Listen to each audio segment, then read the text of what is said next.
বহুদিন ধরে চলে আসা এক জটিলতার অবসান হতে যাচ্ছে এবার।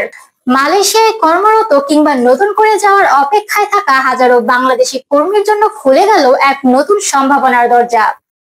এতদিন ধরে মালয়েশিয়ায় কাজের উদ্দেশ্যে যাওয়া বাংলাদেশি কর্মীরা পাচ্ছিলেন কেবল সিঙ্গেল এন্ট্রি ভিসা, যার মানে একবার দেশ ত্যাগ করলে আবার যেতে হলে নতুন ভিসা আবেদন করতে হবে।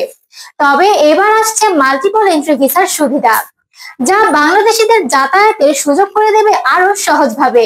কিন্তু প্রশ্ন হচ্ছে, এই পরিবর্তনটি আসলে কতটা উপকারে আসবে আমাদের বাংলাদেশি কর্মীদের জন্য?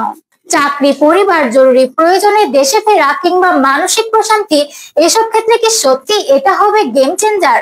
চলুন বিস্তারিত জেনে নেই এই সিদ্ধান্তের পেছনের কারণ, বাস্তবতা ও এর ভবিষ্যৎ সম্ভাবনা সম্পর্কে। সম্প্রতি প্রবাসী কল্যাণ ও বৈদেশিক কর্মসংস্থান মন্ত্রণালয়ের উপদেষ্টা ডক্টর আসিফ নজরুল এক ভেরিফাইড ফেসবুক পোস্টে জানিয়েছেন, মালয়েশিয়ার সরকার বাংলাদেশি কর্মীদের জন্য মাল্টিপল এন্ট্রি ভিসার অনুমোদন দিয়েছে। এই সিদ্ধান্তের ফলে বাংলাদেশের শ্রমিকরা এখন থেকে আগের মতো যে কোনো প্রয়োজনে দেশে গিয়ে আবার সহজে কর্মস্থলে ফিরতে পারবেন।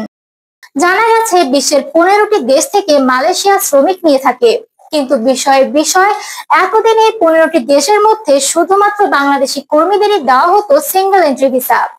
এই নিয়ে দীর্ঘদিন ধরে প্রবাসীদের মধ্যে ক্ষোভ ও উদ্বেগ ছিল। এই সংকট নিরসনে গত মাসে ডক্টর আসিফ নজরুল ও লুৎফে সিদ্দিকীর নেতৃত্বে একটি প্রতিনিধি দল মালয়েশিয়ার স্বরাষ্ট্রমন্ত্রীর সঙ্গে একটি গুরুত্বপূর্ণ বৈঠক করেন। বৈঠকে তারা বাংলাদেশি কর্মীদের চলমান ভিসার জটিলতার বিষয়টি সরাসরি তুলে ধরেন। মালয়েশিয়ার মন্ত্রী তখন দ্রুত এই সমস্যার সমাধানের আশ্বাস দেন। এরপর প্রবাসী কল্যাণ মন্ত্রণালয় এবং মালয়েশিয়ায় বাংলাদেশি দূতাবাসের কর্মকর্তারা যৌথভাবে যোগাযোগ রক্ষা করেন এবং ধারাবাহিকভাবে বিষয়টি তদারকি করেন। ফলস্বরূপ গত 10 জুলাই মালয়েশিয়ার ইমিগ্রেশন বিভাগের মহাপরিচালকের পক্ষে একটি অফিসিয়াল চিঠির মাধ্যমে ঘোষণা করা হয়, বাংলাদেশি কর্মীদের সিঙ্গেল এন্ট্রি ভিসাকে পরিবর্তন করে মাল্টিপল এন্ট্রি ভিসা দেওয়া হবে।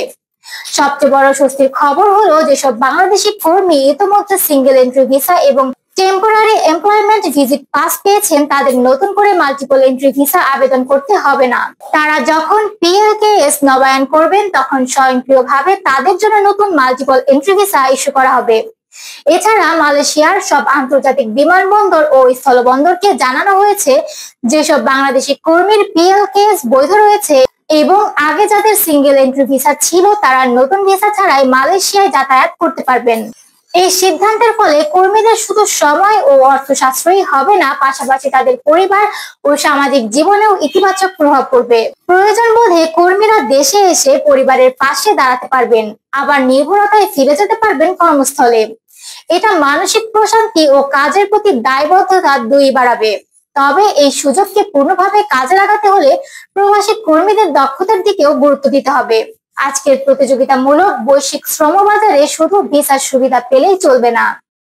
চাহিদা আছে এমন ট্রেডে দক্ষতা অর্জন করতে হবে, প্রযুক্তি ও ভাষা জ্ঞান বাড়াতে হবে এবং শৃঙ্খলা ও পেশাদারিত্ব বজায় রাখতে হবে। প্রবাসী কল্যাণ মন্ত্রণালয় ইতিমধ্যে দেশ জুড়ে প্রশিক্ষণ কেন্দ্রগুলোর কার্যক্রম সম্প্রসারণ করেছে।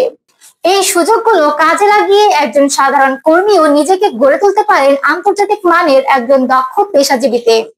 এই ভিসা নীতির পরিবর্তন নিঃসন্দেহে একটি বড় অগ্রগতি, কিন্তু এটি শেষ নয়। দক্ষতা, সততা ও শ্রমের মাধ্যমে বাংলাদেশি কর্মীরা এখন আরো বড় স্বপ্ন দেখতে পারেন। আর সরকার ও প্রবাসী সংগঠনগুলোর সমন্বয়ে ভবিষ্যতের এই পথ চলা হতে পারে আরো সুসংগঠিত ও সুশৃঙ্খল। আমাদের আজকের আলোচনা এ পর্যন্তই। ভিডিওটি ভালো লেগে থাকলে অবশ্যই লাইক, শেয়ার এবং সাবস্ক্রাইব করে আমাদের সাথেই থাকবেন। ধন্যবাদ।